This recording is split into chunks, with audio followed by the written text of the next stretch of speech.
அஸ்ஸலாமு அலைக்கும் வரஹ்மத்துல்லாஹி வபரகாத்துஹு. அல்ஹம்துலில்லாஹி ரப்பில் ஆலமீன் தாஅஹு பித்தீனி இலா யௌமித்தீன். கண்ணியத்திற்கும் பெருமதிப்பிற்கும் உரிய எல்லாம் வல்ல அல்லாஹுவின் நல்லடியார்களே, அல்லாஹுடைய பேரருளால் வாரந்தோறும் வெள்ளிக்கிழமை நடைபெறக்கூடிய மார்க்க சொற்பொழிவு நிகழ்ச்சியில் இந்த வாரம் அமல்களின் சிறப்புகள் என்கிற தலைப்பின் கீழ் இஸ்லாமிய மார்க்கம் எந்தெந்த செயல்களில் அல்லாஹுவிடத்தில் நீங்கள் நற்கூலிகளில் அதிகத்தை பெறலாம் என்று வழிகாட்டிய செயல்களை குறித்த தொடரை இன்ஷா அல்லாஹ் இந்த வாரம் முதல் நாம் அறிந்து கொள்ள இருக்கிறோம். இந்த தொடரை நாம் ஆரம்பிப்பதற்கு முன்னால் அமல்களின் சிறப்புகள் என்ற இந்த பெயர்ல ஒரு புத்தகம் ஒன்று உண்டு. தமிழ் பேசக்கூடிய முஸ்லிம்களில் குறிப்பாக தப்லீக் ஜமாத்தை சார்ந்த சகோதரர்கள் சகோதரிகளுக்கு இந்த புத்தகம் ரொம்ப பரிச்சயமான புத்தகம். குர்ஆனை வாசிக்காதவர்கள் கூட இந்த புத்தகத்தை வாசித்திருப்பார்கள். அப்ப அதுக்கு அவங்க எவ்வளவு முக்கியத்துவம் கொடுத்திருப்பாங்க என்பதை நீங்கள் சிந்தித்து பார்க்கலாம். அது உண்மையிலேயே தமிழ் புக்கான்னு கேட்ட கிடையாது. அரபியில் எழுதப்பட்ட ஃபதாயிலுல் அமால் என்ற புத்தகத்தினுடைய தமிழ் மொழிபெயர்ப்பு தான் அமல்களின் சிறப்பு. இந்த தலைப்பை குறித்து தெரிந்து கொள்வதற்கு முன்னால் அந்த புத்தகத்தை பற்றிய சில தகவல்கள் நாம் தெரிந்து கொள்ள வேண்டும். இது ஏறத்தாழ தமிழ் பேசக்கூடிய அந்த தப்லீக் ஜமாத் சகோதரர்கள் முதல்ல ரெக்கமெண்டேஷன் பண்றது இந்த புக்கை வச்சோம். தாலீம் ஓதுங்க, வீடுகளில் கண்டிப்பா என்ன செய்யுங்க, தாலீம் ஓதுங்கன்னு சொல்லி இந்த புக்கை அவங்க ரெக்கமெண்ட் பண்ணுவாங்க. அவங்க குறிப்பா ஒரு 3 புத்தகங்கள், நம்ம 10 வருஷத்துக்கு முன்னாடி உள்ள சொல்றோம், இப்ப 4வது புத்தகமும் ஒன்று கூட வந்திருக்கலாம். ஒரு 3 புத்தகங்கள் அவங்கள்ட்ட எப்போது வளமையாக இருக்கும். ஃபதாயிலுல் அமால் என்று அழைக்கப்படுகிற அமல்களின் சிறப்பு, ஃபதாயிலுல் சதக்கா என்று சொல்லப்படுகிற சதக்காக்களின் சிறப்பு, முன்தகப் ஹதீஸ் என்ற இன்னொரு புத்தகம். இந்த 3 புத்தகங்கள் அவங்க கையில் எப்போதுமே இருக்கும். அதை வாசிப்பதான் அவர்களுக்கு வழக்கம். குர்ஆனுடைய தர்ஜுமாக்களை வாசிப்போம் என்பது அவங்க முக்கியத்துவம் கொடுக்க மாட்டாங்க. அல்லது புகாரி முஸ்லிம் ஹதீஸ் கிரந்தங்கள் எடுத்து படிப்போம், அதுக்கு முக்கியத்துவம் கொடுக்க மாட்டாங்க. இந்த 3 புத்தகங்களை தான் மறுபடியும் இது மீண்டும் பேசப்பட்ட அந்த புத்தகங்கள் படிக்கப்படும். அப்படி என்ன அந்த ஃபதாயிலுல் அமால் என்ற புத்தகத்தில் இருக்கும் என்று கேட்டால், தொழுதா என்ன கூலி, தொழலைன்னா என்ன தண்டனை, நோன்பு வச்சா என்ன கூலி, நோன்பு வைக்கலைன்னா என்ன தண்டனை, இஸ்லாம் சொல்லி தந்த அமல்களை செய்தால் அல்லாஹ்ட்ட என்னென்ன நல்ல காரியங்களை பெறலாம், செய்யலைன்னா என்னென்ன தண்டனைகளை பெறுவோம் என்பதைத்தான் அந்த புத்தகம் நெடுகில் முழுக்க இருக்கும். சில வரலாற்று செய்திகளையும் வர உள்ள வைத்திருப்பார்கள். ஆனால் ஏறத்தாழ 100க்கு 90 விதமான கதைகள் மட்டும் இருக்கும்.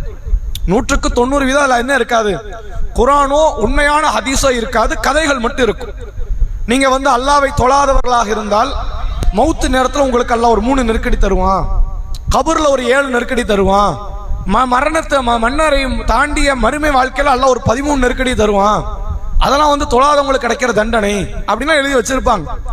எந்த ஆதாரம் இருக்காது. இது குர்ஆன்ல இருக்கு, இது ஹதீஸ்ல இருக்கு, புகாரில இருக்கு, முஸ்லிம்ல இருக்குன்னு ஆதாரம் இருக்காது. மரண தருவாயில அடியார்கள் யார் தொழுகையாளி இல்லையோ அவங்களுக்கு தாகம் எடுக்கும். கடல் தண்ணியே குடிச்சாலும் தாகம் தீராது. கடல் தண்ணியை குடிச்சா பொதுவாக தாகமே தீராது. அது உப்பு தண்ணியை குடிச்சா எங்க தாகம் தீர போறது இல்லை. ஆனா அந்த புத்தகத்தை எழுதி வச்சிருப்பாங்க. அவ்வளவு தாகம் எடுக்கும். அப்படி தாகத்தோடு தான் எல்லாம் உயிரை கைப்பற்றுவான், நீங்க தொழுகையாளியே மாறணும் என்பதை போன்ற பயமுறுத்துகிற பல கருத்துக்களை அந்த புத்தகத்துல பதிய வச்சிருப்பாங்க. இஸ்லாத்தை பற்றி ஒரு போதிய ஞானம் இல்லாதவர்கள் அந்த புத்தகத்தை எடுத்து படிச்சாங்கன்னு வைங்க, கண்டிப்பாக அந்த மார்க்கத்தினுடைய அமல்கள் மேல ஒரு ஆர்வமும் பயமும் வரும். அதனாலதான் நீங்க பார்க்கலாம், வேற எங்கேயுமே நடைபெறாத புரட்சி எங்கதான் நடக்கும். நீங்க எத்தனையோ பயான்கள் பேசப்பட்டு தொழாதவர்களுக்கு போதிக்கப்பட்டாலும் தொழுகையாளியா அவங்க மாறினது கிடையாது, பெரும்பாலும் மாறமாட்டாங்க. ஆனா தப்லீக் ஜமாத்துல ஒரு ஜமாத்து போயிட்டு வந்துட்டு அடுத்தவங்க தொழ ஆரம்பிச்சிருவாங்க. 40 நாள் ஜமாத்து போயிட்டு வருவாங்க. போயிட்டு வந்துட்டு அறவே பள்ளிவாசல் பக்கம் மலைக்கு கூட ஒதுங்காதவனாக இருப்பான். ஆனால் தொழுகையாளியாக மாறிடுவோம், முதல் சப்பு பிடிக்கிறவனா மாறிடுவோம். மிஸ்வாக் குச்சி தான் பயன்படுத்தணும் என்ற அளவுக்கு, அந்த சுண்ணாவை கூட பேணணுங்கிற அளவிற்கு அது சுண்ணா இல்லை. ஒரு பேச்சுக்கு அது சுண்ணான்னு வச்சுக்கிட்டு அந்த சுண்ணாவை கூட இழந்து விடக்கூடாது என்பதை போன்று அந்த நிலை மாறியதற்கு என்ன காரணம் கேட்ட அந்த புத்தகம் அவ்வளவு பயங்கரமான கருத்துக்களை போட்டு அது உண்மையிலே ஒரு கொடூரமான தண்டனை கிடைச்சிரும், நம்ம நல்லவனா மாறியறணும் அப்படிங்கிற அந்த சிந்தனை மீண்டும் பேசப்பட்டு பலருடைய உள்ளங்கள் அங்க மாற்றப்படுவதை பார்க்க முடியுது. அவங்க செய்யற காரியம் நல்ல காரியம், செய்வதற்கு எடுத்த ஆயுதம் கெட்ட ஆயுதம், அது நல்ல ஆயுதம் கிடையாது. பொய்ய சொல்லி இஸ்லாத்துல சேர்க்கலாமா? இஸ்லாத்துக்குள்ள வாங்க, நீங்க வந்து அடுத்த 10 வருஷம் கழியும் போது உங்களுக்கு உங்க சொத்துக்கு பேங்க் பேலன்ஸ் எல்லாம் எகிரிரும் அப்படின்னு சொல்லலாமா? மார்க்கத்துல கூடாது. இஸ்லாத்துக்குள்ள வந்து உண்மையில இந்த இஸ்லாத்தை கடைபிடிச்சா பேங்க் பேலன்ஸ் குறையுமே தவிர கூட போறதுலாம் கிடையாது. உங்களுக்கு எல்லா உலகத்தினுடைய இன்பங்கள் குறையும் கூடாது. ஏன்? அல்லாஹ் குறைகிற விதத்துல தான் இந்த இஸ்லாத்தை கட்டமைச்சிருக்கான். இங்க வந்தா தர்மம் கொடுக்கணும், இங்க வந்தா தொழுவணும், இங்க வந்தா வியாபாரத்தை பெருசா பார்க்க முடியாது அப்படிங்கிற மாதிரி தான் அமைச்சிருக்கிறான். இதை சொல்லிதான் மக்கள் அழைக்கணுமே தவிர இங்க வந்தா என்ன கிடைக்கும்? பணம் கிடைக்கும். இங்க வந்து உங்களுக்கு பிள்ளை இல்லையா, நீங்க இஸ்லாத்துக்கு வாங்க உங்களுக்கு பிள்ளை கிடைச்சிரும். உங்களுக்கு என்ன கல்யாணம் ஆகலையா, நீங்க இஸ்லாத்துக்கு வாங்க உங்களுக்கு கல்யாணம் ஆயிரும். இப்படியான பிரச்சாரத்தை ரசூலுல்லாஹ் தன் வாழ்நாள்ல ஒரு முறை கூட செய்யல. நீ அங்க இருக்கிறத விட கஷ்டத்தை அதிகமா தான் அனுபவிப்ப. மரணத்துக்கு அப்புறம் உனக்கு சொர்க்கம் கிடைக்கும், அதுக்கு உத்தரவாதம். நரக விடுதலை கிடைக்கும் என்றுதான் நபி அவர்கள் பிரச்சாரம் செய்து மக்களை வென்றெடுத்தார்களே ஒழிய பொய்த்தனமான பிரச்சாரங்களை பேசி ரசூலுல்லாஹ் யாருடைய உள்ளத்தையும் வென்றெடுக்கல. ஆனால் அந்த புத்தகத்துடைய அடித்தளமே என்ன? அமல்களை மக்கள் செய்யணுமா? ஏன் இதுல ஹதீஸ்ல இல்லையே, குர்ஆன்லயே கிடையாது, ஏன் இப்படி சொல்லணும்? இப்படி சொன்னதுனால அவன் தொழுதானே இல்லையான்னு அவங்களுடைய அடுத்த கேள்வி. நான் பொய் தானப்பா சொன்னேன், அப்படியே இருக்கட்டும். நான் குர்ஆன்ல உள்ளது பேசல, ஹதீஸ்ல உள்ளது பேசல, ரசூலுல்லாஹ் சொன்னதை பேசல. நான் சொன்ன கருத்தால அவன் தொழுதானே இல்லையா? தொழுதான், அப்ப நான் நல்லதுதானே பண்ணி இருக்கிறேன் என்பதை போன்ற ஒரு பிரச்சார தன்மையை கொண்டு அந்த புத்தகம் செயல்படுகிறது. எல்லா வீடுகளையும் அந்த புக்கு இருக்கும். ஒருவேளை வாய்ப்பு இருந்தால் அந்த புத்தகத்தை நீங்க எடுத்து பாருங்க, அது எந்த அளவிற்கு மடமைத்தனமான கருத்துக்கள் உள்ள இருக்கும். ஒரு பெரியார் மௌத்தா போயிட்டார், வழிபாட்டு மேல ரொம்ப ஆர்வம் இருக்கு இருந்தது. அந்த பெரியாரை கொண்டு போய் கபர்ல அடக்கம் பண்றாங்க. அடக்கம் பண்ணும் போது அந்த கபர்ல வந்து என்ன ஒரு ஓட்டை விழுந்துருது. அந்த ஓட்டை வழியா ஒருத்தர் எட்டி பார்க்கிறாரு. அடக்கம் பண்ணப்பட்டிருக்கிற பெரியார் எழுந்து தொழ ஆரம்பித்தார். கபருல நன்மைக்கான கூலி வழங்கப்படுற இடம் தான் கபரு. அங்க யாரும் நன்மை செய்ய அனுமதிக்கப்படுறது இல்லை, யாருக்கும் அதுக்கு வாய்ப்பும் கிடையாது, யாருக்கெல்லாம் கொடுக்க போறதும் இல்லை. ஒரு பெரியார் எஞ்சி தொழுதாரு, பாத்தீங்களா? மௌத்துக்கு அப்புறம் எஞ்சி தொழுகிறார். எவ்வளவு வழிபாட்டு மேல ஆர்வம். சரி, இதையெல்லாம் கூட விட்டுறலாம். ஒரு பெரியார்ட்ட அல்லாஹ் கேட்கிறான், அதான் அந்த பெரியார் சொல்றாரு, சொர்க்கத்துல தொழுகை இல்லையே அவன் பேசிக்கிட்டு இருக்கிறார். சொர்க்கத்துல தொழுகை இல்லையே, சொர்க்கத்துல தொழுகை கிடையாது, நோன்பு கிடையாது. ஏன்? நம்ம செஞ்ச நன்மைக்கான பிரதிபலன் தான் அங்க போய் நன்மை செய்ய வேண்டியது இல்லை. அவர் சொல்றாரு, எனக்கு சொர்க்கமே வேண்டாங்கிறார். அல்லாஹ்வை தொழ முடியாத இடம்னா ஒரு சொர்க்கமாங்கிறார். அவர் எப்படி பேசுறாரு? ரசூலுல்லாஹ் நான் சொர்க்கம் போக ஆசைப்படுறேன், சொர்க்கத்துல வசிலாங்கிற உயர்ந்த பதவி எனக்கு வேணும்னு ஆசைப்பட்டாங்க. அவர் சொல்றாரு, சொர்க்கத்துல தொழுகை இல்லையா, அப்ப எனக்கு சொர்க்கமே வேண்டான்ட்டார். இந்த கருத்தெல்லாம் அங்க பதிவு வச்சிருக்காங்க அந்த புத்தகத்துல. இப்ப என்ன பேசுறாங்க பாத்தீங்களா? தொழுகை மேல எவ்வளவு ஆர்வம் பாருங்க. சொர்க்கம் கூட வேண்டாங்கிறார், அவருக்கு செத்ததுக்கு அப்புறம் தொழுகை வேணுங்கிறார்.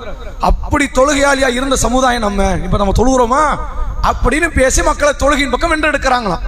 அப்ப இது மாதிரியான பொய்மையான கருத்துக்களை சொல்லி அமல்களின் சிறப்பு என்ற புத்தகம் மார்க்கம் அனுமதிக்கல. உண்மையிலேயே இஸ்லாம் அமல்களின் சிறப்பை பற்றி பேசுது. இன்னென்ன செயலை நீங்க செய்யுங்க, அல்லாஹ் கிட்ட உங்களுக்கு என்ன இருக்கு, இப்படியான கூலிகள் கிடைக்கும், நன்மைகள் கிடைக்கும், சொர்க்கம் கிடைக்கும், நரகத்திலிருந்து விடுதலை கிடைக்கும் என்று மார்க்கம் செயல்களை குறித்து ஆர்வமூட்டுகிற பல கருத்துக்கள் இருக்கிறது. அதை நம்ம தேர்வு செஞ்சு நம்ம செஞ்சோம், நீங்க அதுக்கு நேரம் இருக்காது. ரசூலுல்லாஹ் சொன்ன அமல்களை, அல்லாஹ் காட்டி தந்த அமல்களை, இதெல்லாம் சிறப்பான அமல், இதை செய்வோம் அதை செய்வோம் நம்ம செலக்ட் பண்ணி பண்ணா கூட என்ன ஆகும்? நேரம் இருக்காது. நேரம் இல்லாத அளவுக்கு இஸ்லாம் அதிகமான அமல்களை நமக்கு சொல்லி தந்திருக்கிறது. நம்ம அதிகமான சட்ட ரீதியான கருத்துக்கள் பற்றி பேசிக் கொண்டிருக்கிறோம், கேட்டுக்கிட்டு இருக்கிறோம். வேற ஹலால் ஹராமை குறித்து பேசிக் கொண்டிருக்கிறோம், அதை கேட்கிறோம். அமல்களில் குறித்து நமக்கு கொஞ்சம் ஆர்வம் குறைவதன் காரணத்தினால் இந்த கருத்தில் ஒரு தலைப்பு பேசப்படுவது சரியாக இருக்கும் என்ற அடிப்படையில் நாம இந்த தலைப்பு தேர்வு செஞ்சிருக்கிறோம். ஏறத்தாழ இன்ஷா அல்லாஹ் 4 வாரங்கள் இந்த தலைப்பு தொடரும் என்பதை முதல் ஆரம்ப தகவலாக சொல்லி இந்த ஒவ்வொரு செய்திகளுக்கு நம்ம செல்வோம். திருமறை குர்ஆனில் சூரா நஹ்ல் என்கிற 16வது அத்தியாயம் 32வது வசனம், நல்ல அடியாறுகளுக்கு வானவர்கள் உயிர் கைப்பற்றும் போது நடக்கிற நிகழ்வு என்ன அப்படின்னு அல்லாஹ் சொல்லி தரான். அல்லாஹ் பேசுறான் பாருங்க, அல்லதீன தத்தவஃபாஹுமுல் மலாயிகா தொய்யிபீன், தூய்மையாக வாழ்ந்தவர்களுக்கு வானவர்கள் உயிரை வஃபாத்தாக்கும் போது, உயிரை கைப்பற்றும் போது வந்தவர்கள் சொல்வார்களாம், யகூலூன சலாமுன் அலைக்கும், உங்களுக்கு அல்லாஹ்வுடைய அந்த நிம்மதி ஏற்படட்டும். நம்ம சலாம் சொல்றோம்ல, சலாம் சொல்ற வாசகத்துல வந்து அஸ்ஸலாமு அலைக்கும் சொல்லலாம், சலாமுன் அலைக்கும் அலிஃப் லாம் இல்லாமனு சொல்லலாம், தப்பு கிடையாது. அப்ப வானவர்கள் வந்து என்ன சொல்றாங்க? அஸ்ஸலாமு சொல்லல, சலாமுன் அலைக்கும், அந்த அலிஃப் லாம் இல்லாத வார்த்தையை சொல்றாங்க. உங்கள் மீது சலாம் உண்டாகட்டும், உதுகுலுல் ஜன்னா பிமா குன்தும் தஅமலூன், நீங்கள் அமல் செய்து கொண்டு இருந்த காரணத்தினால் சொர்க்கத்தில் நுழையுங்கள். என்ன வார்த்தை? நீங்க அமல் பண்ணீங்க, நிறைய அமல், அது என்ன நாள் இருந்திருக்கலாம், ஏதோ அமல்களை நீங்கள் செய்தீர்கள், நல்ல அமல்களை செய்த காரணத்தால் நீங்க எங்க போங்க? சொர்க்கத்திற்குள் நுழையுங்கள் என்று வானவர்கள் அந்த அடியார்களுக்கு நற்செய்தியை சொல்லிதான் அடியாறுகளுடைய உயிர்கள் கைப்பற்றப்படும் என்று திருமறை குர்ஆனில் 16வது அத்தியாயத்தின் 32வது வசனத்திலே அல்லாஹ் பேசுகிறான். இப்ப நமக்கு என்ன கேள்வி வரும்னா, அமல் செஞ்சுட்டா சொர்க்கமா? இப்ப நம்ம நிறைய அமல்களை போட்டி போட்டு செய்யறோம், செஞ்சுட்டா சொர்க்கம் கிடைக்குமா? ஏன்னா இந்த கருத்து இங்க பேசப்படணும் அவசியமாக. அமல் செஞ்சுட்டா சொர்க்கம் கிடைக்குங்கிற அந்த சிந்தனை இஸ்லாம் உடைக்குது. அது தப்பு. ஏன் தப்புன்னா, ரசூலுல்லாஹ் சொல்றாங்க, சஹீஹ் புகாரி 5986வது நபிமொழி. நபி அவர்கள் சொன்னார்கள், லா யுத்கிலு அஹதல் ஜன்னா அமலுஹு. மக்களே, உங்களில் யாருடைய அமலும் சொர்க்கத்தின் பக்கம் கொண்டு வந்து சேர்க்காது. நான் 50 வருஷம் தொழுது இருக்கிறேன், 50 ஹஜ் பண்ணியிருக்கிறேன், 50 ஆண்டு காலமாக ரமலான் காலம் நோன்பு வச்சிருக்கிறேன், எவ்வளோ நன்மை மற்றவங்களாம் செஞ்சிருப்பாங்க, நான் செஞ்சிருக்கிறேன், எல்லாம் எனக்கு நீ சொர்க்கத்தை தான் அல்லாஹ் கிட்ட கேட்கிற அருகதை தகுதி யாருக்கும் கிடையாது. சரி, நம்மளை விட்டுருங்க. நம்ம 50 வருஷம், நூஹ் நபி 950 வருஷம் வாழ்ந்தாங்களா இல்லையா? 950 ஆண்டு காலம் இறை பணியில் இருந்தவர். அப்ப அவர் வழிபாட்டில் தான் குறை வச்சிருப்பாங்களா? குறை இருந்திருக்காது. 950 ஆண்டு காலம் வழிபட்ட நூஹ் நபியை என்ன செய்ய முடியாது? யா அல்லாஹ், நான் எவ்வளவு நன்மை செஞ்சிருக்கேன்னு தெரியுமா, இந்த நன்மையெல்லாம் பார்த்துக்க, எனக்கு சொர்க்கத்தை தா அப்படின்னு கேட்க முடியாது. உங்கள் அமல்களை கொண்டு உங்களுக்கு சொர்க்கம் இல்லை அப்படின்னு ரசூலுல்லாஹ் சொல்றாங்க.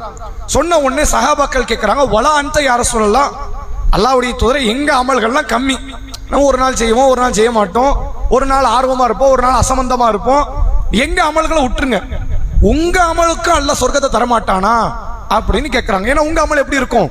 ஒரு நாள் கூடும், ஒரு நாள் குறைன்னு இருக்காது, என்னைக்குமே ஸ்டாண்டர்டா இருக்கும், ஒரே மாதிரி இருக்கும், அதிகமாகிக்கிட்டு இருக்குமே தவிர அது குறையாது. அப்படிப்பட்ட இடத்துல நீங்க அமல் செய்து கொண்டிருக்கிறீங்க, உங்க அமல்கள் கூட உங்களை சுவனத்தில் சேர்க்காதா அப்படின்னு கேட்கும்போது நபி அவர்கள் சொன்னார்கள், வலா அன, ஆமாம், என்னுடைய அமல்கள் என்னை சொர்க்கம் சேர்க்காது, இல்லா ஐயத்த கம்மதனி அல்லாஹு பி மகஃபிரத்தி வ ரஹ்மா, அல்லாஹ் அவனுடைய அருளால், அவனுடைய மன்னிப்பால் என்னை மன்னித்து எனக்கு அருள் செய்யாமல், எனக்கு அருளை சூழ்ந்து கொள்ளாமல் எனக்கு என்ன கிடைக்காது? சொர்க்கம் கிடைக்காது. இந்த செய்தி எதை உணர்த்துதுன்னா, அமல் நான் செஞ்சுட்டு எனக்கு சொர்க்கத்தை தான் கேட்கறதுக்கு யாருக்கு அருகதை இல்லைங்கிறாங்க. அதான் அதனுடைய அர்த்தம். அதுக்கு என்ன முறையில் அதை புரிந்து கொள்ள வேண்டும் என்றால், நீங்க 1000 வருஷம் வாழ்ந்து 1000 வருஷம் நீங்க தொழுங்களேன், எல்லாம் நான் 1000 வருஷம் தொழுது இருக்கிறேன், எனக்கு நீ சொர்க்கத்தை தான் கேட்டா அல்லாஹ் என்ன பதில் கொடுப்பான்? ஒரு பேச்சுக்கு, நான் கொடுத்த கண்ணுக்கு நீ தொழுதுட்ட, இன்னும் மூக்கு, வாயு, பல்லு, தொண்டன்னு இருக்குது கணக்கு போட்டா. ஏன்னா அல்லாஹ்வுடைய அருளை என்ன முடியுமா? வயின் தஉது நிஅமத்தல்லாஹ், அல்லாஹ்வுடைய அருளை என்ன நினைத்தால் லா துஹ்ஸூஹா, அதை உங்களால் என்ன முடியாதுங்கிறான். நான் கொடுத்ததை கோடிக்கணக்கில் இருக்குது, நீ ஒரு அருளுக்கு முடிச்சிருக்கிற. ஒரு பேச்சுக்கு நீங்கள் பிறந்ததில் இருந்து சுப்ஹானல்லாஹ் சுப்ஹானல்லாஹ் சுப்ஹானல்லாஹ் மூச்சு விடாம, சாப்பிடாம, மலஜலம் கழிக்காம, தூங்காம, எந்த விதமான பொழுதுபோக்கில் ஈடுபடாம, பிறந்த நொடியிலிருந்து சாகர நொடி வரை நீங்கள் சுப்ஹானல்லாஹ் சொன்னா கூட மூச்சு காத்துக்கு வேணா முடியும். இன்னும் மூச்சு காத்து விட்டுக்கிட்டே இருந்தீங்க, அதுக்கு சுப்ஹானல்லாஹ் சொல்லிட்டீங்க. அதுக்கு தான் பொருந்துமே ஒழிய எதுக்கு பொருந்தாது? இன்னும் கண்ணுக்கு, மூளைக்கு, வாயுக்கு, கையு, காலுக்கு, தாய் தந்தைக்கு, மனைவிக்கு, கணவனுக்கு, பிள்ளைக்கு, உணவுக்கு அப்படின்னு அவன் பட்டியல் போட்டான். நீங்க அதை நம்ம நிவர்த்தி செய்ய முடியுமா? இது நம்ம இல்ல, நம்ம ரசூலுல்லாஹ் நினைச்சாலும் முடியாது, இப்ராஹிம் நபி நினைச்சாலும் முடியாது. உலகத்தினுடைய எந்த இறை தூதர்கள், எந்த நல்லவர்கள் நினைத்தாலும் அல்லாஹ்வுடைய அருளுக்கு ஏத்த மாதிரி நான் அமல் செஞ்சு முடிச்சிட்டேன், இப்ப என் சொர்க்கத்துக்கு ஏத்த மாதிரி நான் அமல் செய்ய ஆரம்பிச்சிட்டேன்னு யாராலும் செய்ய முடியாது. அப்ப நம்ம செஞ்ச அமல்னா என்னது? அவன் மலை அளவுக்கு அதை விட பிரம்மாண்டமான அருளை கொடுத்திருக்கிறான். நம்ம தூசி துரும்பு அளவுக்கு தான் நம்ம செய்ய போறோம். 1000 வருஷம் நீங்க செஞ்சாலும் தூசி துரும்புக்கு தான் அது இணையா இருக்கும். அப்ப இந்த அமலை வச்சுக்கணும் சொர்க்கத்தை தான் கேட்க முடியாது. அவன் அருளா அனுப்புவான். அவன் எப்படி நம்மளை அனுப்ப போறான்? போனா போட்டு நீ சொர்க்கம் போ, நீ சொர்க்கத்துக்கெல்லாம் ஒன்றும் பாடுபடல, நானா உனக்கு சொர்க்கத்தை கொடுக்குறேன், அப்படித்தான் அல்லாஹ் கொடுக்க போறானே ஒழிய, நிறைய தொழுது இருக்கிறான்ப்பா இவனுக்கு முக்கியமான சீட்டை கொடுங்க நல்லா கொடுக்க போறது இல்லை, அப்படி உங்களுக்கு கிடைக்காது என்று அல்லாஹ்வுடைய தூதர் அவர்கள் சொன்னார்கள். இது எதுக்கு நம்ம நினைவுபடுத்துறது தெரியுமா? அமல் குறைஞ்சிடணுங்கிறதுக்காக இல்லை. அப்ப அமல் செய்ய வேண்டாம், அமலை குறைச்சிடும், அதான் அமலை கொண்டு இல்லையாமே அப்படிங்கிறதுக்கு இல்லை. அமல் நான் செஞ்சது எனக்கு சொர்க்கம் தராம விட்டுருவான் அவன் அப்படிங்கிற எண்ணத்தை நீங்கள் வளர்த்துக் கொள்ளாதீர்கள். நீங்கள் என்ன பாடுபட்டாலும், எவ்வளவு அமல் செய்தாலும், ஏன்னா அந்த அமல் செஞ்ச போதே கூடுதல சைத்தான் எதை ஏத்துவான்? கிபுரை ஏத்துவான், தலக்கணம் ஏறும். அப்படியே நம்மள மாதிரி தஹஜ்ஜத் தொழுங்க யார் இருக்கிறா? எல்லாரும் 4 மணிக்கு 4:30க்கு கடைசி நேரத்தில் வித்திர மட்டும் அறக்க பறக்க தொழுவாங்க. 2 மணில இருந்து தொழுதுகிட்டு இருக்கிறேன், பல வருஷமா தொழுகிறேன்னு பேசுவாங்க. இப்படி இந்த கிபர் ஏறுது இல்ல, இதுக்குத்தான் அல்லாஹ்வுடைய ரசூலுல்லாஹ் பாடம் நடத்துறாங்க. நீங்கள் அமல் செய்து சொர்க்கத்தை அடைய போறது இல்லை, அல்லாஹ் அவன் அருளாலத்தான் சொர்க்கத்தை உங்களுக்கு தர இருக்கிறான் என்று அல்லாஹ்வுடைய திருத்தூதர் அவர்கள் சொன்ன செய்தி பார்க்க முடிகிறது. அதே போன்று இந்த நன்மைக்குரிய காரியங்களாக அல்லாஹ்வுடைய ரசூல் சொல்வதற்கு முன்னால் நன்மையை அடையணுங்கிறதுக்கு தூண்டிய சில நிகழ்வுகளை நீங்க பாருங்க. அல்லாஹ்வுடைய ரசூல் அவர்கள் சொன்னார்கள், சஹீஹ் புகாரி 3140வது நபிமொழி.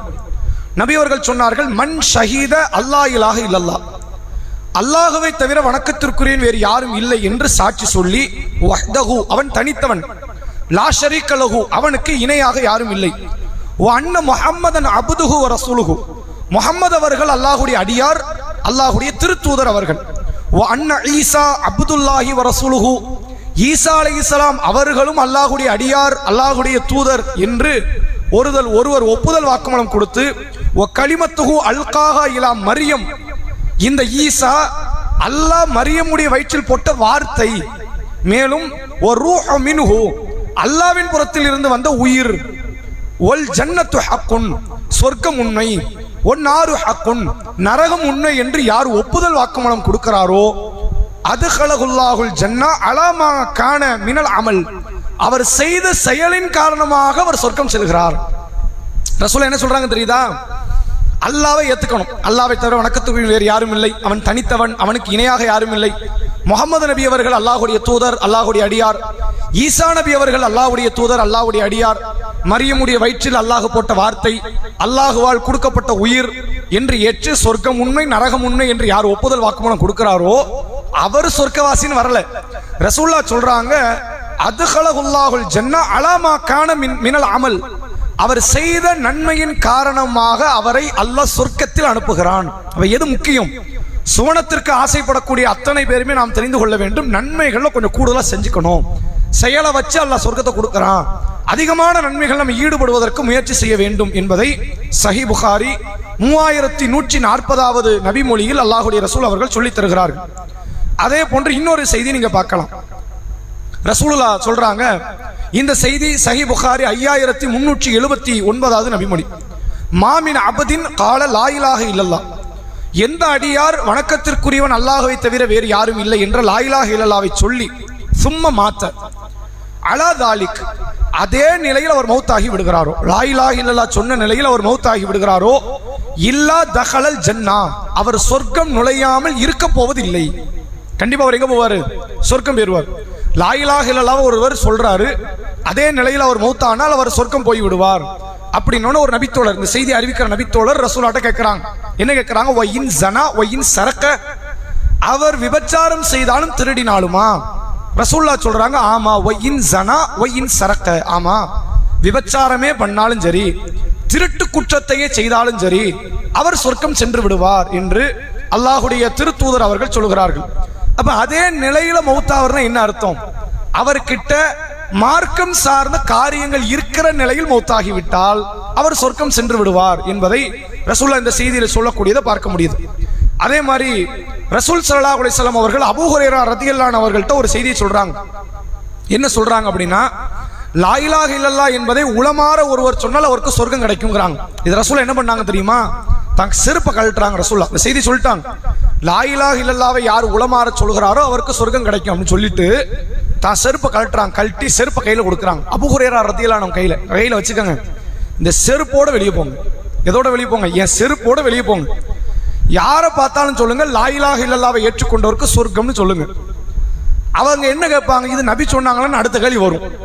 ஆமா, நான் நபி சபையில இருந்தா வந்தா அதுக்கு ஆதாரம் இந்த செருப்பு இதை காட்டுங்கன்றாங்க ரசூலுல்லாஹ். சஹீஹ் முஸ்லிமினுடைய 46வது நபிமொழி. பின்அலை ஹாத்தைனி ஃபமன் லகீத மின் வராஇ ஹாதல் ஹாயித், இந்த செய்தியை யாராவது உங்கள்கிட்ட கேட்கும்போது இந்த செருப்போட நீங்க போங்க அப்படின்னு ரசூலுல்லாஹ் சொல்லி என்ன அவர் வாழ வேண்டும் என்றால், அஷ்ஹது அல்லா இலாஹ இல்லல்லாஹ் முஸ்தயீகினன் பிஹா கல்புஹு, உளமாற உறுதியாக யார் லா இலாஹ இல்லல்லாஹ் என்பதை ஏற்றுக்கொள்கிறாரோ ஃபபஷ்ஷிருஹு பில் ஜன்னா, அவருக்கு சொர்க்கத்தை குறித்த நற்செய்தி இருக்கிறது என்பதை என் செருப்பை கொண்டு போய் நீங்க சொல்லுங்க என்று அல்லாஹ்வுடைய திருத்தூதர் அவர்கள் சொன்ன செய்தி நம்ம பார்க்க முடிகிறது. இவ்வளவு செய்தி, இத்தனை பல செய்திகள் நமக்கு எதை காட்டுது? அவருடைய வாழ்க்கையில் கலிமாவோடு சேர்ந்த இறைவனோடு தொடர்பு படுத்தப்படுகிற செயல்கள் அவர் வாழ்க்கையில் இருக்கணும். இன்னும் நிறைய செய்தி இருக்கு, நம்ம அதை பட்டியல் போடலாம். ஆனால் இது பீடிகைக்கு போதுமானதா இருக்கும், இந்த ஆரம்ப உரைக்கு இது போதுமானதா இருக்கும். எனவே நம்ம கலிமாவை சொல்லிட்டோம் என்று நின்று விடாமல் அதிகமான செயல்களை நம்மால் இயன்ற அளவிற்கு, நம்ம சக்திக்கு என்ன முடியுமோ, நம்ம சூழ்நிலைக்கு என்ன முடியுமோ அது மாதிரியான செயல்களை அதிகமாக செய்தால் அல்லாஹ்விடத்தில் சுவன பூஞ்சோலை நாம் பெறுவதற்கு வாய்ப்பு இருக்கிறது. அப்படி இஸ்லாம் நமக்கு காட்டி தந்த அமல்கள் மீது ஆர்வமூட்டிய சில குர்ஆன் வசனத்தை நான் உங்களுக்கு நினைவுபடுத்துறேன். சூரா கஹஃப் என்ற 18வது அத்தியாயம் 107 108வது வசனம். நபி அவர்கள் சொன்னார்கள், அதாவது அல்லாஹ் குர்ஆனிலே சொல்கிறான், இன்னல்லதீன ஆமனு வ அமிலுஸ் சாலிஹாத், யார் ஈமான் கொண்டு நல்ல அமல்களை செய்கிறாரோ கானத்துலகும் ஜன்னா, அவருக்கு சொர்க்கங்கள் இருக்கிறது. சொர்க்கம் இருக்குன்னு சொல்லல, அவருக்கு என்ன இருக்கு? சொர்க்கங்கள் இருக்கிறது. அல் ஃபிர்தௌஸ், ஃபிர்தௌஸ் என்கிற சொர்க்கம் அவருக்கு இருக்கிறது. நுசூலன் ஹாலிதன் ஃபீஹா, ஹாலிதீன ஃபீஹா, அவருக்கான விருந்தாக அல்லாஹ் ஜன்னத்துல் ஃபிர்தௌஸை தர இருக்கிறான். அவர் நிரந்தரமாக அந்த சொர்க்கத்தில் இருக்கிறார். லா யபகுன அன்ஹா ஹிவலா, அல்லாஹ் ரப்பல் ஆலமீன் குர்ஆனிலே சொல்கிறான், யார் ஈமான் கொண்டு நல்ல அமல்களை செய்து வாழ்கிறாரோ அவருக்கு ஜன்னத்துல் ஃபிர்தௌஸ் இருக்கிறது, அதிலே அவர் நிரந்தரமாக இருப்பார் என்பதை 18வது அத்தியாயத்தில் அல்லாஹ் பேசுகிறான். அதே போன்று 2வது அத்தியாயம் 82வது வசனத்தில் அல்லாஹ் சொல்றான், வல்லதீன ஆமனு வ அமிலுஸ் சாலிஹாத், யார் ஈமான் கொண்டு நல்ல அமல்களை செய்கிறாரோ உலாயிக அஸ்ஹாபுல் ஜன்னா ஹும் ஃபீஹா காலிதூன், அவர் சொர்க்கவாசி, சொர்க்கத்தில் அவர் என்றென்றும் நிரந்தரமாக இருப்பார் அப்படின்னு அல்லாஹ் பேசுறான். 41வது அத்தியாயம், அந்த ஈமானோட தொடர்பு படுத்தி இஸ்லாம் சொல்லுது பாருங்க. 41வது அத்தியாயம் 30வது வசனம் அல்லாஹ் சொல்கிறான், இன்னல்லதீன காலு ரப்புன் அல்லாஹ் சும்மஸ்தகாமு, யார் அல்லாஹுதான் என்னுடைய இறைவன் என்று சொல்லி அதிலே உறுதியாக இருக்கிறாரோ தத்தனஸ்ஸலு அலைஹிமுல் மலாயிகா, வானவர் அவரிடத்தில் இறங்கி வருகிறார், வந்து சொல்லுவாராம், அல்லா தகாஃபு வலா தஹ்ஸனு, நீங்கள் பயப்படாதீர்கள், நீங்கள் கவலைப்படாதீர்கள், வ அப்ஷிரு பில் ஜன்னத்தி அல்லத்தி குன்தும் துஅதுன், உங்களுக்கு வாக்களிக்கப்பட்ட சொர்க்கத்தை குறித்து நீங்கள் நற்செய்தி பெற்றுக் கொள்ளுங்கள் என்று யார் சொல்லுவா? வானவர்கள் சொல்லுவார்கள். இத்தனை வசனங்கள் எது சொல்றான்? நன்மையோடு சேர்த்து ஈமானை இணைக்கிறான். எனவே ஈமானிய சார்ந்த செயல்கள் நம்மகிட்ட இருப்பதே அது நன்மைகள்ல மிக மேன்மைக்குரிய நன்மை. அல்லாஹ் ஃபிர்தௌஸ் கிடைக்குங்கிறான், சொர்க்கத்துல நிரந்தரமா இருப்பீங்கிறான், வானவர்கள் வந்து நற்செய்தி சொல்வார்கள் என்று அல்லாஹ் பேசுகிறான். அதே போன்று இன்னொரு இடத்துல அல்லாஹ் சொல்றான், இன்னல்லதீன காலு ரப்புன் அல்லாஹ் சும்மஸ்தகாமு, அல்லாஹுதான் என்னுடைய இறைவன் என்று சொல்லி யார் அதிலே உறுதியாக இருக்கிறாரோ ஃபலா ஹவுஃபுன் அலைஹிம் வலா ஹும் யஹ்ஸனூன், பயமற்ற கவலையற்ற வாழ்க்கையில் அவர்கள் இருப்பார்கள் அப்படின்னு அல்லாஹ் சொல்றான். அப்ப பயமற்ற கவலையற்ற வாழ்க்கை வர வேண்டும் என்றால் நம்ம என்ன செய்யணும்? அல்லாஹ் மீது ஈமான் என்று சொல்லி தரப்பட்ட செயல்கள் மீது அதிகமான ஈமானிய உணர்வோடு வாழ வேண்டும் என்பதை நம்ம புரிந்து கொள்ள முடியுது. அதே மாதிரி புகாரி என்கிற ஹதீஸ் கிரந்தத்தினுடைய 2581வது நபிமொழியை நீங்கள் பார்க்கலாம். மன் ஆமன பில்லா, யார் அல்லாஹ்வை ஈமான் கொண்டு, ஒபி ரசூலிஹி, அவன் தூதரை ஈமான் கொண்டு, வ அகாம ஸலா, தொழுகை நிலைநாட்டி, வ சாம ரமதான், ரமலான் மாதம் நோன்பு வைத்து, கான ஹக்கன் அலல்லாஹி ஐ யுதுகிலஹுல் ஜன்னா, அவருக்கு அல்லாஹ் சொர்க்கத்தை தருவதை தன் மீதே அல்லாஹ் கடமையாக்கி கொண்டான் என்று நபி அவர்கள் சொல்கிறார்கள். நீங்க அல்லாஹ்வை ஈமான் கொள்ளணும், ரசூலை ஈமான் கொள்ளணும், தொழுகையை நிலைநாட்டணும், ரமலான் காலம் நோன்பு வைக்கணும், 4 காரியத்தை நீங்க செஞ்சுட்டா அல்லாஹ் என்ன செய்யறான்? கான ஹக்கன் அலல்லாஹி ஐ யுதுகிலஹு ஜன்னா, அவருக்கு சொர்க்கம் கொடுப்பதற்கு அல்லாஹ் தன் மீது கடமையாக்கி கொண்டான். கண்டிப்பா நீ எங்க போயிருவே? சொர்க்கம் போயிருவே. அதுக்கு நான் வாக்குறுதி கொடுக்கிறேங்கிறான். அது ஏன் பொறுப்பு, ஏன் கடமை என்று அல்லாஹ் சொல்கிறான். சொல்லிட்டு ரசூலா சொல்றாங்க தொடர்ச்சியா, ஜாஹத ஃபி சபீலில்லாஹ் அவ் ஜலஸ ஃபி அர்திஹி அல்லதி உதித ஃபீஹா, அவர் ஜிஹாது செய்யாமல் இருந்தாலும் சரி, ஜிஹாது செய்தாலும் சரி, தன் சொந்த ஊரில் சொந்த இடத்திலேயே அவர் சும்மா உட்கார்ந்தாலும் சரி, அவருக்கு என்ன கிடைக்கும்? சொர்க்கம் கண்டிப்பா கிடைக்கும். ஜிஹாது செய்யணுங்கிற கட்டாயம் கூட இல்லை என்பதை போன்ற வார்த்தை அல்லாஹ்வுடைய ரசூல் அவர்கள் இந்த செய்தியின் வாயிலாக நமக்கு சொல்லித் தராங்க. ஈமானிய சார்ந்த எல்லா செயலுமே நமக்கு நன்மை. நம்ம எதுல கவனம் செலுத்துறது கிடையாது தெரியுமா? செஃப்ல காட்டக்கூடிய அந்த கவனம், குர்ஆன் ஓதக்கூடியதில் காட்டக்கூடிய கவனம், திக்ருகள் துவாக்கள்ல காட்டக்கூடிய கவனம், ஈமானிய உணர்வுக்கு நம்ம காட்டுறது இல்லை. அல்லாஹ்வை நம்புற விஷயம், ரசூலுல்லாஹ்வை நம்புற விஷயம், இதை அதிகமாக தேடி படிப்பது, இது சார்ந்த கல்விகளை பெற்றுக் கொள்வது, ஈமானிய உணர்வை வளர்த்துக் கொள்வது, இது நன்மை. இது உங்களை ஜன்னத்து ஃபிர்தௌஸ் கொண்டு போய் சேர்க்கிற அளவுக்கு நன்மை. பயமற்ற கவலையற்ற வாழ்க்கையை வாழ வைக்கிற அளவுக்கு நன்மை, சொர்க்கத்தில் உங்களை நிரந்தரமாக சேர்க்க வைக்கக்கூடிய அளவுக்கு நன்மை என்று மார்க்கம் சொல்லி தரக்கூடிய செய்தியை பார்க்க முடிகிறது. அதே மாதிரி இன்னொரு செய்தியை கூட நீங்க பார்க்கலாம். இது நம்ம பிரபலமா கேள்விப்பட்டது, சஹீஹ் புகாரினுடைய 2531வது நபிமொழி, இன்னலில்லாஹி திஸ்அத வ திஸ்ஈன இஸ்மன், அல்லாஹ்வுக்கு மொத்தம் 99 திருப்பெயர்கள் இருக்கிறது. மன் அஹ்சாஹா தஹலல் ஜன்னா, யார் அதை மனனம் செய்து கொண்டாரோ அவர் சொர்க்கம் அடைந்து விட்டார். அல்லாஹ்வுடைய பேருங்கிறது ஈமான் சார்ந்த விஷயம். இதில் ஏதாவது பாங்கு சொல்றது இருக்குதா, தொழுங்க நோன்பு வைங்கன்னு ஏதாவது இருக்குதா? திக்ர் பண்ணுங்க குர்ஆன் ஓதுங்கன்னு ஏதாவது இருக்குதா? ஒண்ணுமே இல்லை. அப்ப அல்லாஹ்வுடைய திருப்பெயரை யார் உளமாற ஏற்று அதை மனனம் செய்கிறாரோ, தன்னிடத்தில் பாதுகாப்பாக வைத்திருக்கிறாரோ, உள்ளத்தில் தாங்கி நிற்கிறாரோ அவர் சொர்க்கம் செல்வார். அப்ப இஸ்லாம் காட்டித் தருகிற ஆக முக்கியமான மேன்மை பொருந்திய ஒரு காரியம் என்றால் ஈமான் தொடர்பான காரியங்கள். அதுக்கு நிகர் எதுவுமே கிடையாது. ஒருத்தர் ஈமான்ல தெளிவு இல்லை, அல்லாஹ்வை எப்படி நம்பணும்னு தெரியல, ரசூலை எப்படி நம்பணும்னு தெரியல, அவர் காலகாலமா தொழுகிறார், அவருக்கு ஏதாவது பயன் இருக்குதா? ஒரு பயனும் கிடையாது. ஒருவர் ஈமான்ல கரெக்டா இருக்கிறார், அல்லாஹ்வை இப்படித்தான் நம்ம புரிஞ்சுக்கணும், ரசூலுல்லாஹ்னா அவங்க அடியார் தான், அல்லாஹ்வுடைய அடியார், அல்லாஹ்வுடைய திருத்தூதர், நமக்கான பிரதிநிதி, அவ்வளவுதான், மலக்குமார்களை இப்படித்தான் புரியணும், மறுமை இப்படித்தான் புரியணும்னு ஈமான் சார்ந்ததுல ஒருவர் தெளிவாக இருந்து அமல்ல கொஞ்சம் கோட்டை விட்டுட்டாரு, நீங்க எங்க போயிருவார் கண்டிப்பா இன்ஷா அல்லாஹ். அமல்களுக்காக வேண்டி அவர் பிடிக்கப்பட்டாலும் விசாரிக்கப்பட்டாலும் மன்னிக்கப்பட வாய்ப்பு இருக்கிறது, அவர் சொர்க்கத்தை அடைவார். எனவே இந்த அமல்களில் முக்கியமாக நாம் கவனிக்க வேண்டியது ஈமான் தொடர்பான காரியங்களில் அதிகமான கவனத்தை நாம் எடுக்க வேண்டும் என்பதை நம்ம புரிந்து கொள்ள முடிகிறது. இந்த ஈமானுக்கு அடுத்த செயல் என்று நாம கவனிக்க வேண்டிய ஒரு காரியம் என்றால் திருமறை குர்ஆன். குர்ஆனை பொறுத்தவரை ரமலான்ல அருளப்பட்டது, ரமலான் மாசத்துக்கான சிறப்பே குர்ஆன் தான். குர்ஆன் வந்ததனால தான் அந்த மாசம் இவ்வளவு பெரிய ரம்மியம் பெற்றது, பாக்கியம் பெற்றது அப்படின்லாம் நம்ம பேசி கொண்டிருக்கிறோம். குர்ஆன்ல அல்லாஹ் சொல்றான், லைலத்துல் கத்ர்ன்ற வார்த்தையை சொல்றான். அதே மாதிரி முபாரக்கன், அதாவது லைலத்துல் முபாரக் என்று அல்லாஹ் சொல்றான். லைலத்துல் கத்ருக்கு ரெண்டு பேர் இருக்கு, லைலத்துல் கத்ர், லைலத்துல் முபாரக்கா. மகத்துவமான இரவு, பாக்கியம் பெற்ற இரவு, ஒரே இரவு தான். இந்த லைலத்துல் முபாரக்காக்கு வேற ஒரு விளக்கம் கொடுப்பாங்க சுன்ன ஜமாத் மௌலவிமார்கள். லைலத்துல் முபாரக்னா என்னது? பராத் இரவு தான் அது அப்படிம்பாங்க. அது ரெண்டுமே குர்ஆன் வசனம் அருளப்பட்ட இரவு பற்றி பேசுது. ரெண்டுமே லைலத்துல் கத்ர் தான் அது. அப்ப அந்த ரெண்டு விதமான வார்த்தைகளை சொல்லி அந்த இரவை அல்லாஹ் ஏன் மேன்மைப்படுத்துகிறான் என்றால், குர்ஆன் இறங்கின நாள், இறங்கின இரவுக்கு சிறப்பு, இறங்கிய மாதத்துக்கு சிறப்பு, இறங்கிய உம்மத்துக்கு சிறப்பு, இறங்கிய தூதருக்கு சிறப்பு. ஒரு குர்ஆன் தான் எங்கெல்லாம் அருளப்படுகிறதோ, எந்தெந்த சூழ்நிலையில் அருளப்படுதோ அதுக்கெல்லாம் சிறப்பு தருது. அப்ப குர்ஆன் உண்மையில் எவ்வளவு மேன்மை பொருந்திய வேதம். நம்ம அதிகமாக கவனிக்க தவறிய நன்மைக்குரிய களஞ்சியத்துல கோட்டை விட்ட ஒரு இடம் இதுதான் குர்ஆன். ரமலானுடைய காலம் கூட வரும், எப்படியாவது இந்த மாசத்துல என்ன பண்ணிடலாம், 10 குர்ஆன் முடிக்கலாம் சில பேர் பிளான் போடுவாங்க. 3 நாளைக்கு ஒரு குர்ஆன் முடிப்போம், 30 நாளைக்கு 10 குர்ஆன், ஒரு வாரம் தாண்டும். சரி என்ன செய்யும், நம்ம என்ன 10 நாளைக்கு ஒரு குர்ஆன் முடிப்போம், 30 நாளைக்கு 3 குர்ஆன் முடிச்சிடும் பிளான் போடுவாங்க. 15 நாள் போகும், 2 குர்ஆன் முடிப்போம் பாங்க. 30வது நாள் வரும், ஒரு குர்ஆனே முடிச்சிரும், கடைசியில் ஒரு ஜுசுவையாவது முடிப்போங்கிற அளவுக்கு இருந்து குர்ஆனை படிக்காமல் போய்விடுவோம். இந்த குர்ஆனுக்கான சிறப்பை இஸ்லாமிய மார்க்கம் அப்படி பட்டியலிடுது. உண்மையில் இதனுடைய சிறப்புகளை நாம் அறிந்து கொள்வோமே ஆனால் குர்ஆனோடு ஒரு அதிகப்படியான தொடர்பை நாம் ஏற்படுத்திக் கொள்வோம். ரசூல் ஸல்லல்லாஹு அலைஹி வஸல்லம் அவர்களுடைய தோழர்களை நீங்கள் பார்த்து கொண்டால், குர்ஆனை மனனமிட்ட தோழர்களை பல்லாயிரக்கணக்கான பேர் இருந்தாங்க, மனனமிட்டவர்கள். இப்போ இன்னைக்கு ஹாஃபில்கள் எடுத்துக்கொண்டால் நம்ம கட்டாயப்படுத்தி நம்முடைய பிள்ளைகளுக்கு திணிக்கும் போது மட்டும்தான் ஹாஃபில்களாக அவர்கள் வருகிறார்களே தவிர நாம ஆர்வப்பட்டு படிப்பதும் கிடையாது, அவர்கள் வளர்ந்து அதை படித்த கல்வி மெருகூட்டியதும் கிடையாது. இந்த குர்ஆனை பொறுத்தவரை நபி அவர்கள் சொன்ன முக்கியமான ஒரு போதனை இக்ரவுல் குர்ஆன். மக்களே நீங்கள் குர்ஆனை ஓதி வாருங்கள். குர்ஆன் என்ன பண்ணுங்க, ஓதி வாருங்கள். ஃபஇன்னஹு யஅதி யௌமல் கியாமத்தி ஷஃபியன் லி அஸ்ஹாபிஹி.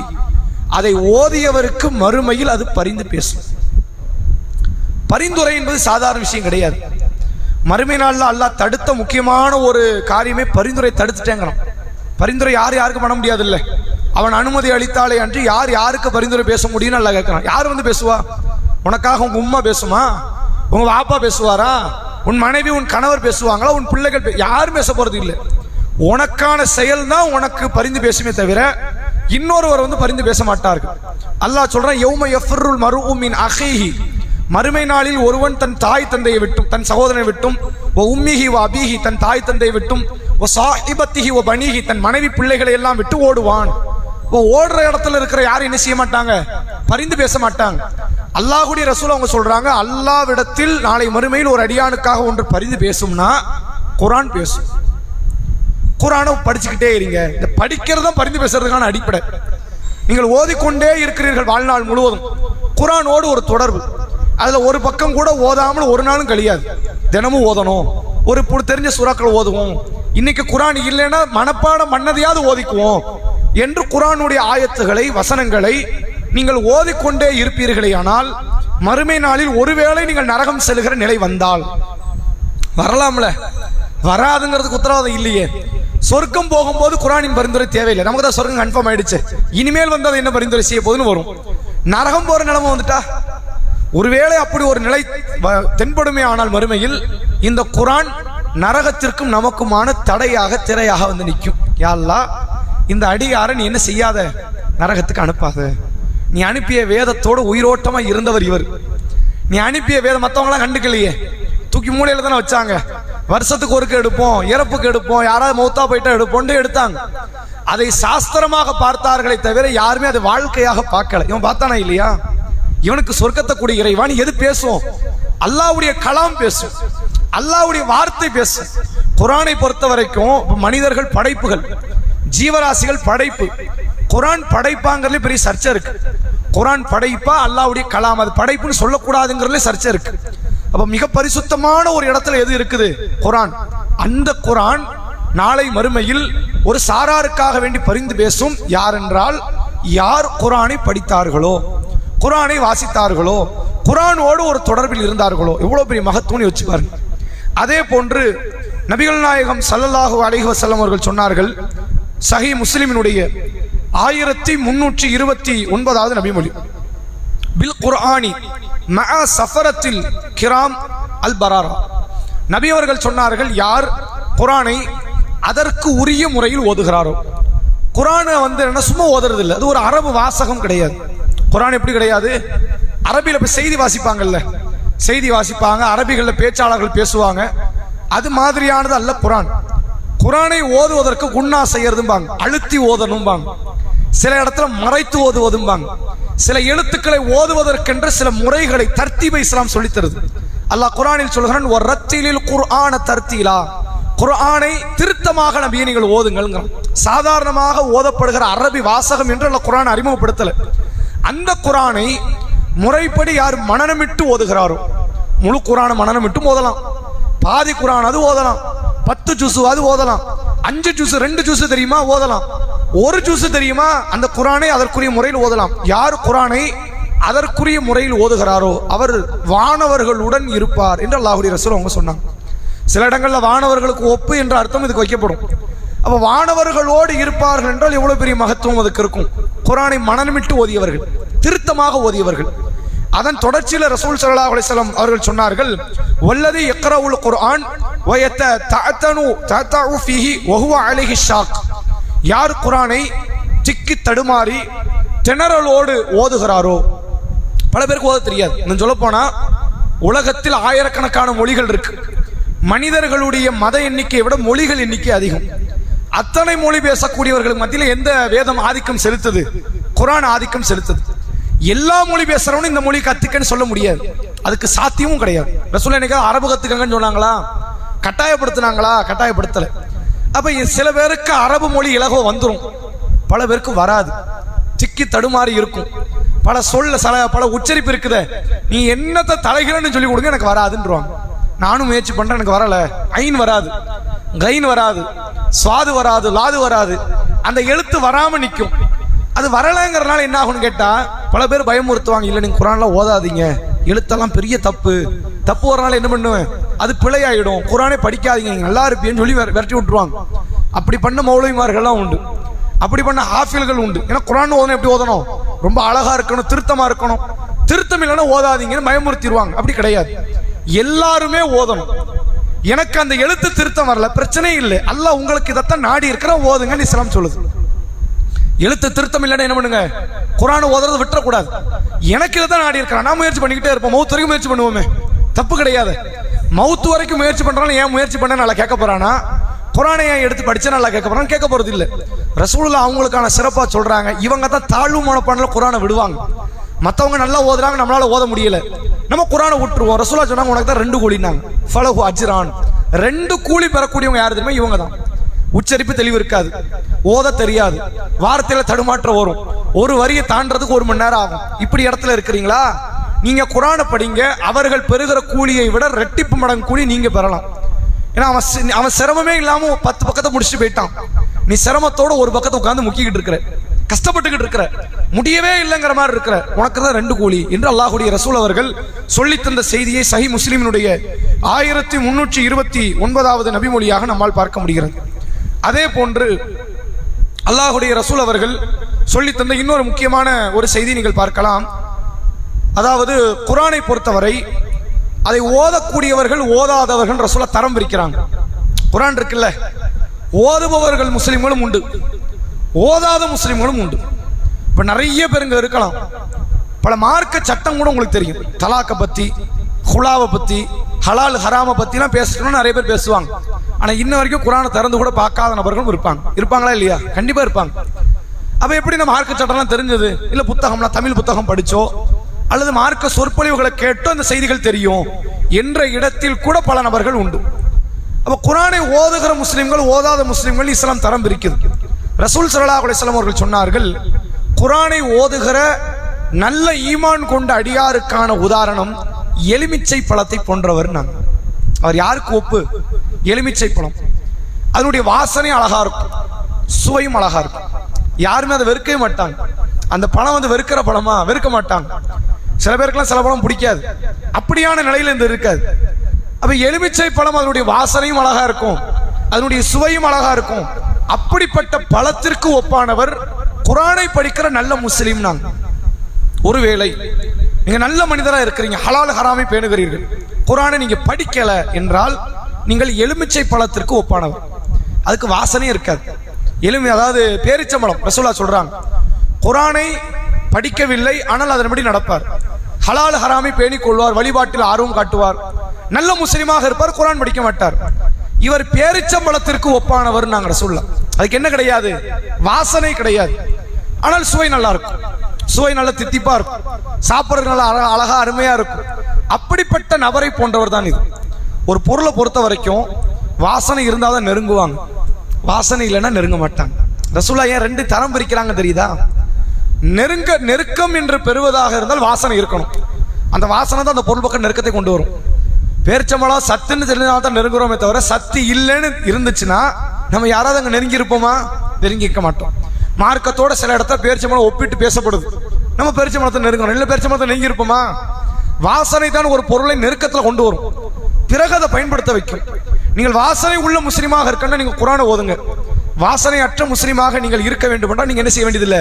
குர்ஆனை ஓத வேண்டியதில்லை. ரசூலுல்லாஹ் சொல்லி தராங்க. அப்ப இந்த குர்ஆனை நீங்கள் படிப்பது அது உங்களை ரம்மியமிக்க முஸ்லிமாக மாற்றும் என்று அல்லாஹ்வுடைய திருத்தூதர் அவர்கள் சொன்ன செய்தியை நம்மால் பார்க்க முடிகிறது. எனவே குர்ஆனை பொறுத்தவரை அதிகமான ஒரு தொடர்பை நாம் ஏற்படுத்திக் கொள்ள வேண்டும் என்பதை இந்த செய்தி சொல்கிறது. இந்த குர்ஆன்ல பர்டிகுலரா சில வசனங்களையோ சில சூறாக்களையோ இஸ்லாம் சிறப்பித்து பேசுது.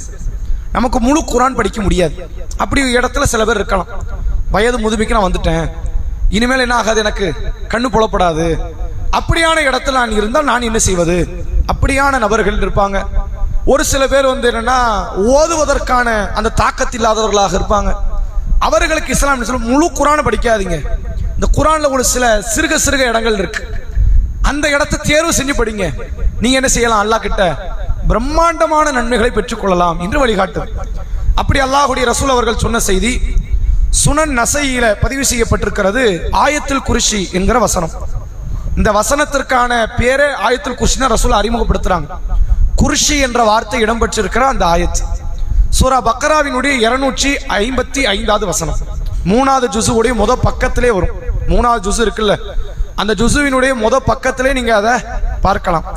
அப்ப அந்த வசனத்தை பொறுத்தவரை ரசூலுல்லாஹ் சொல்றாங்க, மன் கரஅ ஆயத்துல் குர்சி, யார் ஆயத்துல் குர்சியை ஓதுகிறாரோ, ஃபி துபுரி குல்லி ஸலா மக்தூபா, ஃபர்லான ஒவ்வொரு தொழுகைக்கு பிறகும், ஃபர்ல் தொழுகை 5 தொழுகைக்கு பிறகும் யார் ஆயத்துல் குர்சியை ஓதுகிறாரோ, லம் யம்னாஹு மின் துஹூலில் ஜன்னா, இவருக்கு சொர்க்கம் செல்வதற்கு எந்த தடையும் இல்லை, இல்லா யமூத், மௌத்தை தவிர. இவருக்கு சொர்க்க தடையே இல்லை. நீங்க வளமே ஓதிக்கிட்டே இருக்கிறீங்க, நீங்க சுபுகு முடியுது ஆயத்துல் குர்சி ஓதுறீங்க, லுகர் முடியுது ஆயத்துல் குர்சி ஓதுறீங்க, அசருக்கு அப்புறம் மகரிபுக்கு அப்புறம் இஷாக்கு அப்புறம் ஓதிக்கிட்டே இருக்கிறீங்க. இப்ப மகரிபுக்கு அப்புறம் நீங்க ஓதி இருக்கிறீங்கன்னு வைங்களேன் ஒரு பேச்சுக்கு, அடுத்து இஷா வரதுக்குன்னு ஒரு 1/4 மணி நேரம் 1/2 மணி நேரம் பொழுது இருக்கும். இப்ப நீங்க மௌத்தாவறத தவிர வேற எந்த தடையுமே இல்லை நீங்க சொர்க்கம் போறதுக்கு. இப்ப நீங்க சொர்க்கவாசி. மகரிப் முடிஞ்சது, ஆயத்துல் குர்சி ஓதிட்டு வந்து உட்கார்ந்து இருக்கிறீங்க. நீங்க யாரு? இஸ்லாத்தின் பார்வையில நீங்க சொர்க்கவாசி. அப்ப சொர்க்கம் எப்ப போவோம்? மௌத் ஆயிட்டா போயிடலாம். மௌத் ஆயிட்டா போயிடலாம். மௌத்து மட்டும்தான் இப்ப தடை. மௌத் ஆயிட்டேன்னா உங்களுக்கு சொர்க்கம் கிடைக்கும் என்ற அளவிற்கு ஆர்வமூட்டப்பட்ட ஒரு வசனம் இந்த ஆயத்துல் குர்சி. ரசூலுல்லாஹ் இது அல்லாத பல செய்திகளையும் ஆயத்துல் குர்சி ஓத சொல்லியிருக்கிறாங்க. அப்படிலாம் பேச நம்ம டாபிக் திசை மாறிடும். அதனால இந்த ஆயத்துல் குர்சியினுடைய ஒரு சிறப்பை நீங்கள் புரிந்து கொள்ள வேண்டும் என்றால், இதை ஒவ்வொரு ஃபர்லான தொழுகைக்கு பிறகும் ஓதுவதற்கு நாம் முயற்சி செய்ய வேண்டும். இதெல்லாம் இலகுவா செய்யலாம். இது கஷ்டமான காரியம் இல்லை. எப்படி ஃபர்லு தொழுதாகணும், தொழுவலைன்னா அல்லாட்ட தண்டனை, கட்டாயமா தொழுதாகணுங்கிற ஒரு பயம். அந்த தொழுது முடிச்சுட்டு ஆயத்துல் குர்சி மிஞ்சி மிஞ்சி போனா அல்ஹம்து சூரா சைஸுக்கு இருக்கும். 20 நொடியில ஓதி முடிச்சிடலாம், 30 நொடியில ஓதி முடிச்சிடலாம். ஆனால் வளமையாக இதை நீங்கள் இதையும் ஃபர்லுன்னு முடிவு பண்ணிக்கோமே, அதையே நம்ம சுன்னான்னு ஆக்கணும், உபரியான நன்மைன்னு ஆக்கணும். இது ஒரு ஃபர்லு. தொழுது முடிச்சா இதை ஓதணுங்கிற மாதிரி மனநிலை நீங்கள் உருவாக்கி கொண்டு கட்டாயமாக ஓதக்கூடிய ஒரு வழக்கத்தை நீங்கள் கொண்டு வந்தால் கண்டிப்பாக உங்களுக்கும் சொர்க்கத்துக்கு மத்தியில் ஒரே ஒரு தடை தான், அது மௌத் மட்டும்தான். அதை ரசூலுல்லாஹ் சொல்லித்தராங்க. அதே மாதிரி அல்லாஹ்வுடைய ரசூல் அவர்கள் சொல்லி தந்த இன்னொரு நன்மைக்குரிய ஒரு காரியம் என்று எடுத்துக்கொண்டால், நபிகள் நாயகம் ஸல்லல்லாஹு அலைஹி வஸல்லம் அவர்கள் குல் ஹுவல்லாஹு அஹத் என்கிற சூறாவை குறித்து சொல்லுகிறாங்க. உண்மையிலே இந்த சூறாவை மனப்பாடம் பண்ணாதவங்க யாருமே இருக்க மாட்டாங்க. அல்ஹம்து சூறா கூட எனக்கு திணறும், குல் ஹுவல்லாஹ் சூறா எனக்கு திணறாதுன்னு சொல்ற ஆட்கள் தான் உண்டு. அது திணறாது. இருக்கிறதுலேயே குரானில் இதான் சின்னது கிடையாது. இதை விட சின்ன சூறா வேற இருக்கு. இதா ஜா நஸ்ருல்லாஹ் இதை விட சின்னது. இன்னா அத்தைனா கல் கௌசர் இதை விட சின்னது. வல் அஸ்ர் இதை விட சின்னது. ஆனா இது ஏன் பிரபலியம்னா மறுபடியும் பேசப்பட்டது. இந்த அத்தியாயம் மீண்டும் மீண்டும் இந்த உம்மத்து மக்கள் மத்தியில் சொல்லப்பட்ட ஒரு 4 வரி விளக்கம். அப்ப இது யாருக்கும் தெரியாமலாம் கிடையாது, கட்டாயம் எல்லாருக்கும் தெரியும். நம்ம தனியா தொழுதா என்ன சூறா ஓதுவோம் யோசிச்சு பாருங்க. இதைத்தான் ஓதும். யாராவது ஒருத்தர் மாற்றமா இல்ல நான் கொஞ்சம் பெரிய சூறா தபாரக் சூறா எடுத்து ஓதுவோம், அர் ரஹ்மான் சூறா ஓத மாட்டோம். தனியா ஓதுனா சுன்னத்தான தொழுகையில ஏதோ ஓதுவோம். குல் ஹுவல்லாஹ் சூறா தான் மாறி மாறி வரப்போகுது. அதை தவிர்த்து நமக்கு எந்த சூறாவும் தெரியாதுங்கிற மாதிரி தான் அதை ஓதுவோம். ரசூலுல்லாஹ் அதனுடைய சிறப்பை குறித்து ஒரு இடத்தில் சொல்லக்கூடிய நிகழ்வை பார்க்க முடிகிறது. அதாவது நபிகள் நாயகம் ஸல்லல்லாஹு அலைஹி வஸல்லம் அவர்கள் சொல்கிறார்கள், அபூ ஹுரைரா ரலியல்லாஹு அன்ஹு அவர்கள் அறிவிக்கிறாங்க, சமிய ரஜுலன் யக்ரவு குல் ஹுவல்லாஹு அஹத் அல்லாஹு ஸமத் லம் யலித் வலம் யூலத் வலம் யக்குல் லஹு குஃபுவன் அஹத். ஒரு நபர் ரசூலுல்லாஹ்வுடைய முன்னிலையில் குல் ஹுவல்லாஹ் சூராவை ஓதுவதை ரசூலுல்லாஹ் கேட்டார்கள். இது அபூ ஹுரைரா அறிவிக்கிறாங்க. ஒரு நபர் ஓதுறாரு, ரசூலுல்லாஹ் அதை கேட்கிறாங்க. கேட்டுட்டு ரசூலுல்லாஹ் சொல்றாங்க வஜபத் அப்படிங்கிறாங்க. ரசூலுல்லாஹ் என்ன சொல்றாங்க? வஜபத். வஜபத் என்றால் அரபு வாக்கியத்துல உறுதியாகி விட்டதுன்னு அர்த்தம். உடனே அபூ ஹுரைரா ரலியல்லாஹு அன்ஹு கேட்கிறாங்க, வமா வஜபத், என்ன உறுதியாயிடுச்சு அப்படின்னு கேட்கிறாங்க. ரசூலுல்லாஹ் சொல்றாங்க, அல் ஜன்னா, சொர்க்கம் உறுதியாயிடுச்சு. ஒரு சூரா ஒரு முறை ஓதுனார். ரசூலுல்லாஹ் என்ன சொல்றாங்க? இவருக்கு சொர்க்கம் உறுதியாயிடுச்சுன்னாங்க. எவ்வளவு இலகுவாக அல்லாஹ்விடத்தில் இதெல்லாம் நன்மைக்குரிய ஒரு காரியம். இதை யாராவது இதை என்னால செய்ய முடியாதுங்கிற இடத்துல யார் இருக்கிறா? வாய்களுக்கு வேலை கொடுக்கிற மாதிரி நமக்கு ஒர்க் எதுவுமே இல்லையே. கடைகளில் இருந்தா, வீட்டு வேலைகளை பார்த்தால், டிரைவரா இருந்தா, வேற ஏதோ ஒரு வேலை செய்யறோம், வாய்க்குமே வேலை கொடுத்துக்கிட்டு இருப்போம், வேலை கொடுக்க மாட்டோம்.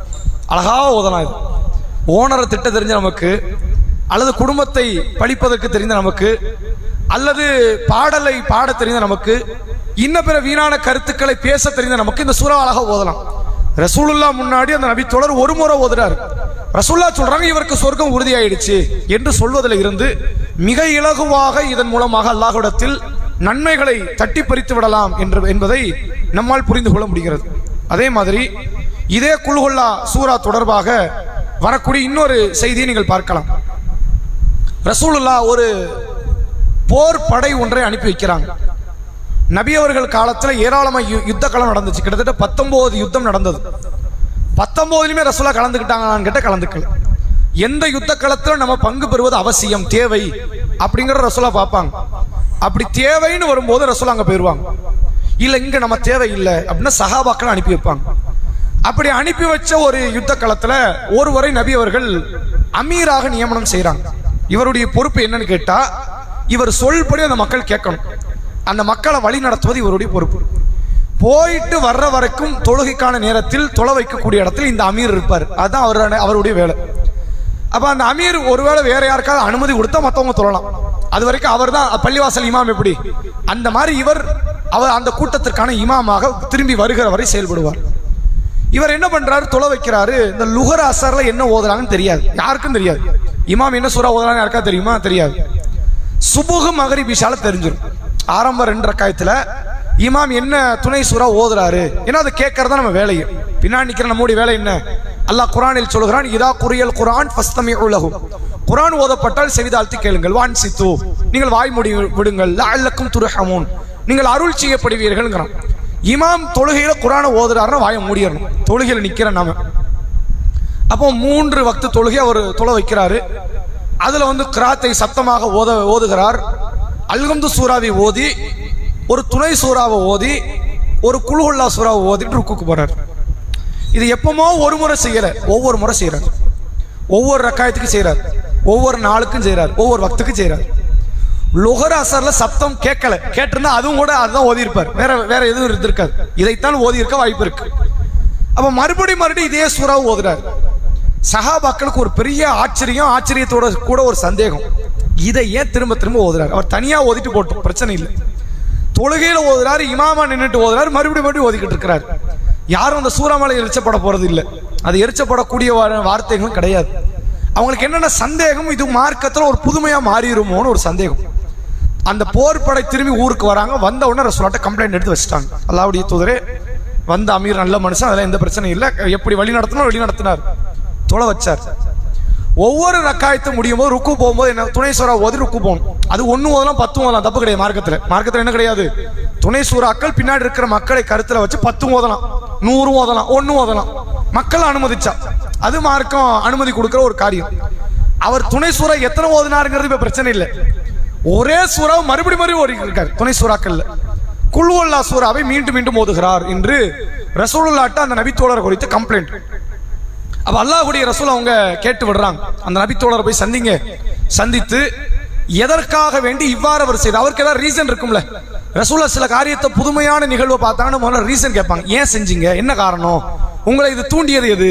எப்படி அல்லாஹ் ஷைத்தான் ரசூலுல்லாஹ் ஆதம் அலைஹிஸ்ஸலாமுக்கு சுஜூத் செய்யலன்னு உடனே அல்லாஹ் தண்டிக்கல, அத பாவம்னு அல்லாஹ் முடிவெடுக்கல. மா மனஅக அல்லாஹ் தஸ்ஜுத இது அமர்த்துக், நான் கட்டளையிடும் போது உனக்கு சுஜூது செய்ய விடாமல் உன்னை தடுத்தது எதுன்னு அல்லாஹ் கேட்கறான். அவன் பதில் தான் அல்லாஹ் கடுமையான கோபத்தை வந்துச்சு. அவன் சுஜூது செய்யலங்கிறது அங்க பிரச்சனை இல்லை, கொடுத்த பதில் எப்படி, நாம் பெரிய வேண்டும். அப்ப கேள்வி கேட்டு அதற்கான பதிலை அறிந்து அதுக்கப்புறம் தீர்ப்பு சொல்ற ஒரு வழக்கம் ரசூலுல்லாஹ்ட்ட இருந்தது.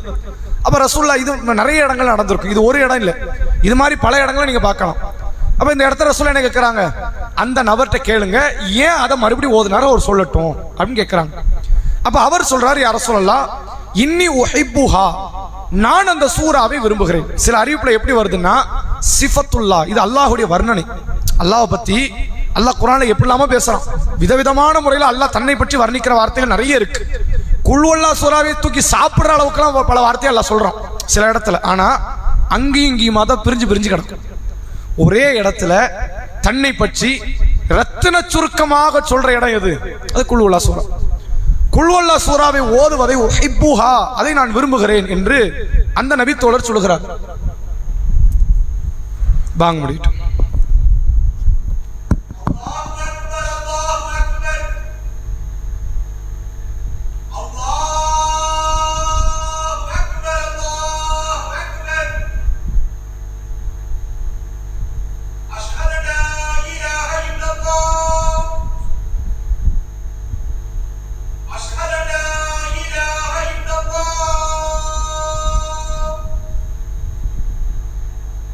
أشهد أن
அப்ப அந்த நபித்தோழர் சொல்கிறார், அல்லாஹ்வுடைய தூதரே, உஹிப்புஹா, நான் அந்த சூராவை நேசிக்கிறேன்.